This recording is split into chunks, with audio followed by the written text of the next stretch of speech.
یو بادشاہ خپل وزیر ته وایي چې ما د پاره نن د ښکار غوښه پکار ده، د ښکار غوښه راوړه، خو دا مې واوره چې ښکار وکړي په هغې کې چې کومه خوناکه تیکۍ نو هغه وریتکه او ماله یې راوړه. او وزیر لاړو، وزیر هم پوه وزیر و، دا زمونږ د پاکستانیانو غوندې کوسه ډب وزیر نه و، عقل یې لرلو. او ورځ مې یو وزیر نه تپوس وکړم دا جنیجو څه هوښیار سړی دی؟ جنیجو پېژنئ؟ ما وی وزیر صاحب دا جنیجو څه هوښیار سړی دی؟ ما ته هوښیار نه دی، شریف سړی دی. هوښیار نه دی، وی شریف سړی دی. نو زمونږ غوندې نه و، دا هوښیار وزیر،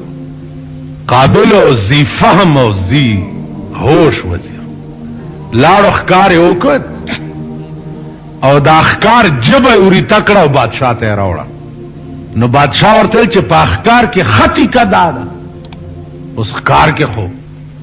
وزر وي، پتون وي، سینه وي، کلیجی وي، زړه وي، خوناکې تیکې پکې دغه وي. وزیر ورته ویل صاحب په خدای قسم چې په ښکار کې د دې نه خطی کا بله نه وه، د دې جبې نه خطی کا بله نه وه. وی ښه ده نو سبا به بیا ښکار کې او چې په ښکار کې کومه خرابه تیکۍ نو اب وریته او ماله به یې راوړي. وزیر بیا لاړو، بیا ښکار وکړو، بیا یې وله جبه وریته کړه او رایې وړه. بادشاه ورته ګوري چې اوس دې په سولی خېجو،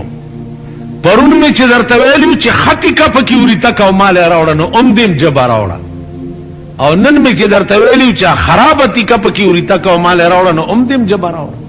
وزیر ورته وی بادشاه قبله عالم د سر سلامتیا غواړم، په خدای قسم که ښه شی دی نو ام دغه جبه ده، او که خراب شی دی نو ام دغه جبه ده. دغه جبه ده چې سړی به جنت لمبوزي، او دغه جبه ده چې سړی به جهنم لمبوزي. بادشاه ورته ویل ټیک، والله العظیم ته د نن نه بعد ما د ټولو وزیرانو مشر وزیر کړ، ستا دومره لوی عقل. نو عزیزانو علما لیکي چې د پیغمبر غرض دا اوس پیغمبر نه لوی حکیم او لوی پوه په دې کائنات کې بل څوک، په دې کائنات کې لوی پوه خدای دی، او دویم نمبر پوه ورپسې جناب محمد رسول الله. نو د پیغمبر فهم ته ګوره چې په حدیث کې اول جبه ذکر کوي چې کوم یو مسلمان بهتر مسلمان دی، نو پیغمبرو فرمایل من سلم المسلمون من لسانه و یده، چې بچ پاتې شي خلق ستا د جبې د ضرب نه او ستا د لاس د ضرب نه. علماو یو واقع لیکلې ده، و یو سړی او غریب غوندې غره ته به تلو، لرګي به یې کول، آب یې راوړه او بیا به یې خرڅول. په غره کې یو د جناتو کې یو قسم چې دی د دیوانو دی. نو یو دیو په دې غره کې ورته ملاو شو، ورته یې لکه څه کوې؟ وی صاحب لرګي کوم، دا وړم بیا خرڅو. دیو ورته وایي چې ښه ده داسې چل دی چې راشه ما سره یو غر دی، د هغې لرګي وړه او خرڅوی او زما او ستا به یارانه وي، بس چې راشې زه او ته به یو ساعت مجلس سره کوو، بیا لرګي وړه او بیا خرڅ. سړی بوتلو د چندړو غر ته. چندړ به ګویا عزیزانو تاسو لیدلی یا نه، او ډېر بهترین لرګی په دنیا د خدای کې داسې خوشبویه شی به دې بل نه یې لیدلی لکه د چندړو لختې چې بوی. ما سره یو کونټۍ چا را کړې ده، د چندړو کونټۍ ده داسې، د لاس چې وله داسې وروړې نو ټوله ورځ به دې بیا د لاس نه بوی. تاسو خیال راغی؟ نو د چندړو یو بهترین لرګی دی چې د الله په خصوصي مهربانۍ پیدا شوی دی او عام طور په دې غرونو کې د دیو دغه سړي اشنایي شوه. سړی به تلو، دیو سره به څه ساعت نیم مجلس وکړو، بیا به د چندړو لرګي راوړه او خرڅول. لوی مالدار شو. چې لوی مالدار شو نو څو ورځې دا سړی بیمار شو، غره ته لانړو. چې غره ته لانړو دیو خیال وکړو چې دا زما یار نه راځي، را تخکاری چې بیمار دی، اوس کور ماته نه دی معلوم، خو زه پاس نه به وګورم د شپې چې کم کور کې ډیوه بلیږي نو هغه کور کې پخوا به ډیوه هغه کور کې بلیده چې کم کور کې به بیمارو هر کور کې ډیوې چرته بلیده یا ټوله شپه ډیوې چا بلولې او کم کور کې به بیمارو نو هغه ته به ډیوه بلیده پاس نه کتلی یو کور کې نری غوندې رڼا ختن را روان شوی دی چې راغلی مغه د یار کور یم آواز یې کړی چې ورته چا د غره اشنا دی راغلی دی ستا تپوس ته ښه جي دننه راشي د انسان په شکل کې دی او په کټ ور سره کېناستو څنګه یې ښه جوړې دا سړی ورته وایي دی دیو ته چې دې کټ نه لږ ته په دې بل کټ کېنه تا نه ماله بوی راځي هغه ویل ډېره ښه ده نو بل کټ کې کېناستو یو ساتو لاړو څو ورځې پس چې دا سړی جوړ شو او غره ته ورغی دی ورته ویل ښه شوې ویل او صاحب جوړ شوم او ستا هم ډېره مهرباني پوښتنې ته راغلی ویل ښه ده داسې چلو که چې لرګوله خو راغلی او تبر در سره دی خو اول به په دې تبر ما په دې سر وهي این رستو به لرګي کې کني اوس ته زیر و زبر کو هغه ورته ویل ته زما دوست دی اشنا مې څنګه دې په تبر ووهم هغه ویل که ځان دې روغ پکاري خو فورا ما په دې سر په تبر ووه کني بس کار دې خراب دی دړه کې دا خیال کړی چې زارو ځانه به څه مینتې کې خو ځان ته خلاص کا بس تبرې والا را پرېښی دی او په دا سر یې چې والی سر یې دوه منځه شوی دی هغه بیا سر داسې نیولی دی او ده ته ویل ځه اوس لرګي کوه تلی دی دیو چېرته لس شل ورځې سر یې ټیک شوی دی چې ټیک شوی دی نو دې سړي خو دا خیال کړی چې زت اخلاص شو او غر دې خپل شو چې بیا دی ورغلی دی خو به روزانه تلو راتلو لرګي به کول را کول چې راوتی دی ولا چې کتلي اوهو جوړ شوې هغه ویل وګوره زخم د تبر څنګه شو ویلې دا خو بالکل ورغی او ټیک شو ویل ښه اشنا خبره واوره ستا د تبر زخم ورغی او جوړ شو خو زه چې ستا کور ته درغلی وم تپوس له او تا وویل چې ما نه بیرته کېنه تا نه ماله بوی راځي هغه زخم مې په زړه کې والله که جوړي هله همغسې تازه دی بس همغه تبر یې ترې اخیستی دی او دې ګردن ته یې ورته نیولی دی او دا سر یې ترې هلته لړه کړی چې ته د دې قابل نه یې چې تا سره څوک دوستي وکړي یا تا سره څوک تعلق وساتي دوست ته څوک دا وایي چې تا نه ماله بوی راځي دوست خو دا معنی چې یو شاعر وایي چې کومه خوشبوی مې چې د یار د په خوله کې کومه خوشبوی مې چې د یار د په خوله کې داسې خوشبوی د عطاري د عطرو نشته زما د محبوب د خولې بوی چې دی په خدای قسم که داسې بوی د عطاري په ټول دکان کې شته تاسو خیال راغی نو هغه ورته وایي چې ته د دې قابل نه یې چې تا سره څوک تعلق وساتي یا تا سره څوک دوستي وکړي نو زما عزیزانو د حدیث مقصد او غرض دا دی چې د ژبې زخم دا د لاس د ضرب نه لکها درجې اوچت دغه وجه ده چې حدیث کې جناب رسول الله صلی الله علیه وسلم او فرمایل چې ښه مسلمان هغه دی چې داغه د ژبې نه او داغه د لاس نه بل چاته ضرر ونه رسي نو الله دې زمونږ ژبې داسې کی چې څنګه پیغمبر ویلی دي لکه یو عالمو هغه په جماعت کې تقریر کولو خلقو ته ډېر شد و مد سره کور ته به چې راغې نو ښځې به ورته د شرابو یو جام تیار کړی و نو هغه شراب به یې وڅکل او بیا به یې باجه راواغسته نو ټوله شپه به د باجه غږوله او ښځه به یې ځان ته ګډوله سهار به بیا ټیکو امتحان او ابتلا رااله یو فقیر ولاړ دی په دروازه کې ښځې خیر ورولېږلو زه خیر نه علم پیسې ورولېږلې نه علم ښځې ورته وی چې نو څه غواړې چې دلته ولاړې ورته وی بیبي او تپوس در نه کومه که صحیح جواب دې راکړو مهرباني به دي وی وایه وی تپوس دا کومه چې کوم ځای کې د خدای دین بیانیږي نو الته رحمت وریږي. ستا د خاون دین بیانولو زه په دې لاره روانم، رحمت پې نه ورېده. اوس هغه رحمت دې ملنګ څنګه لیده؟ نو عزیزانو دا بیا خبر هلته ځي چې یو کرامت دی او یو کشف دی. کرامت او کشف چې دي دا الفاظ مترادفه او معنی یوه ده. کرامت او کشف یو شی. بزرگان چې دي نو هغوی ته په کرامت باندې ښکاري چې دلته رحمت وریږي او دلته لعنت وریږي. امام ابو حنیفه رحمت الله علیه سره هم دا علم و چې چا به اودس کولو ده به ورته داسې وکته. نو حدیث کې راځي چې د اودس اوبو سره لاس وینځلو سره د لاس ګناه تویږي او مخ وینځلو سره د مخ ګناه تویږي او د سر مسې سره د سر ګناه تویږي او د خپو وینځلو سره د خپو ګناه تویږي. نو دا علم الله امام ابو حنیفه رحمت الله علیه تم ورکړو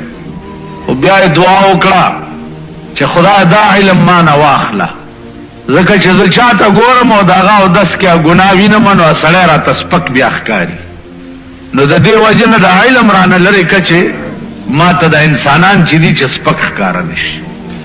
امام ابو حنیفه رحمت الله علیه عزیزانو د ډېر لوی علم او د ډېر لوی شان خاوند.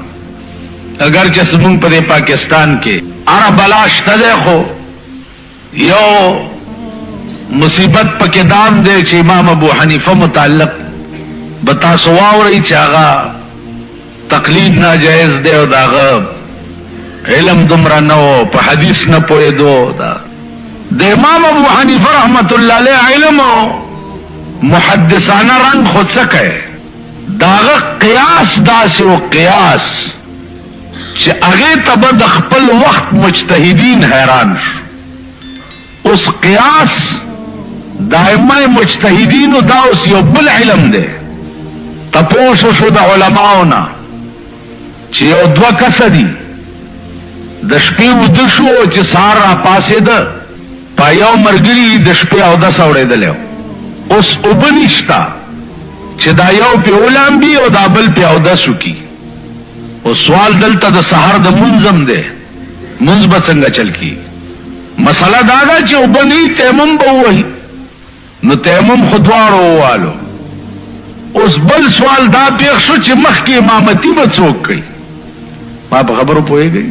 تیمم خو د دې اوبو د نشتوالي د وجې دواړو ووالو. په چا چې اودس اورېدلی او دم تیمم ووالو،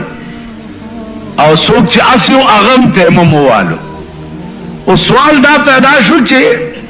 مخکې امامت چې په چا اودس اورېدلی دا به کوي او که دا بل چې تیمم یې والی د بې اودسۍ د وجې دا به امامت کوي. دا وخت ټولو ملیانو فتوا ورکړه چې امامتي به دغه سړی کوي چې دا چا د بې اودسۍ د وجې تیمم والی دی، ځکه چې هغه په چا اودس اورېدلی دی هغه خو ډېر پلیت و. ټولو ملیانو فتوې ورکړه. ځکه تیره جمعه ما تاسو ته ویلي چې فتوې ورکول خو آسان کار دی، ډېر خلق به درته پیدا شي. امام ابو حنیفه رحمت الله علیه ته چې خبره راغله هغه ووایي چې امامتي به دغه سړی کوي چې دا په چا اودس اورېدلی او تیمم یې والی دی،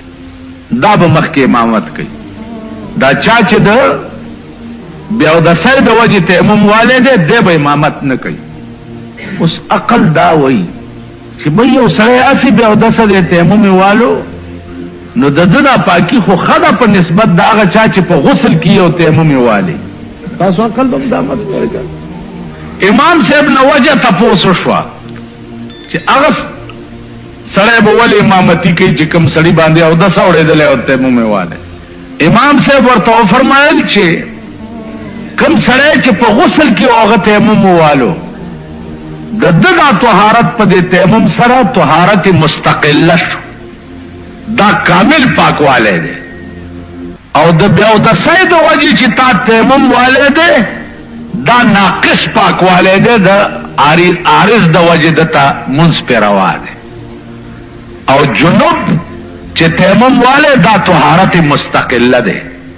نو مخکې امامت به هغه سړی کوي چې څوک مستقل پاکي. چې په دې پېښور کې یو ملا دی، یو سړی وله راغی وی چې ښځه مې په 3 کاڼي طلاقه کړې ده، څنګه چلو؟ مال راغی، مال په 3 ویلی و، ما یو دو درې دی ویلي دي ویلی ما دا خو طلاق غلیظه دي او حتی تنکح زوجا غیره نه بغیر به کار نه کېږي چې بل ته یې نکاح کړي او وی چې جي دا خو ډېره ګرانه ده د پښتو ملک دی ما چې هر څه زه څه وی څه ګنجایش به ونه شي ما بلکل نه کېږي وی چېرته یو ګوټ کې یو ګوټ کې څه پیدا کا ما وی چې بلکل نشته لاړو صاحبه لوی سړي ته ورغی او چې تلو نو دا پېښور کې نن بیان سهار روغنۍ پخوي پېژنئ غوړي پې ومږي او داسې هغه او پکې لږ الوام کې خوځي دا مې راغلي دي ها ډېره ښه چای وڅښه سبا بیا په درېیمه ورځ چې ورغی وی چې یو مسله پېښه ده وی څه وی داسې ښځې ته مې په غوسه کې وویلې چې یو دوه درې دا ټکي مې یاد لرئ بعضې سړی راشي چې مولانا صاحب په غوسه کې مې ووایي چې یو دوه درې نو په ایمان یې ووایي چې په رضا هم څوک ښځه پرېږدي چې په غوسه کې نه یعنې په خوشحالۍ څوک ښځه پرېږدي چې په غوسه کې نه خو غوسه یې نو پرېږدي په غوسه کې وی چې داسې دی یو دوه درې مې وویل پوه نه او بلکل غوسه کې وم او مضموم یم کار نه کړو نو ورته وایي چې کل تو وطامی نا کل وطامی سبا بیا صاحب روغنۍ څه چې دا دغه یې اورې کتلمې او یو یې مړې د لاهوري نه خوشبویدارې او مزېدارې دیکھو وګورئ د ښار خلک یې ملواڼې جړې نه حلواخور لاهوري دی حلوائی کینه موقع چھوڑی ایک ملا تدت کے لاہوری دے دکان سے سویلے کھڑوتا ہوئے ملک تاسو وران کو ظالمانو نامے زمون بدنامي تاسو سار دی الوایانو باندې وګورئ چې څوک ولاړي دا پوره یو کتلمې ته خو یو کزیر ما خو که په دې 15 کاله کې خوړلي زهر به مې خوړل بیا یې صاحبه یوړې ورته وایي چې دیتا اس گورا گل نو گول مگول رکھسی ہے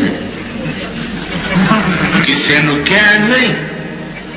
تے راتی جا کے اپنی رن نو کہہ کہ تنے منو قبول کی تو ہے وہ کہتی ہاں تو کہہ کہ من بھی تنو قبول کی تو ہے تبس نکاح ہو جیسی خود دوسرے ملا کو نہ پوچھئے ظالم نے ملا تباہ کر چھوڑ تے ہفتے وچ کدی کدی آیا کر اغخ پہ پروت وہی تیرے جگ تو قربان جاواں میرا دڑا کڑک آیا انہاں ملوانے نے اور بجلی گھر کے ملا نے بھی منو تباہ کیتا آیا انہیں بھی غرق کیتا ہے کہ بالکل روا نہیں ہوندی ورتے ہوئی جی بجلی گھر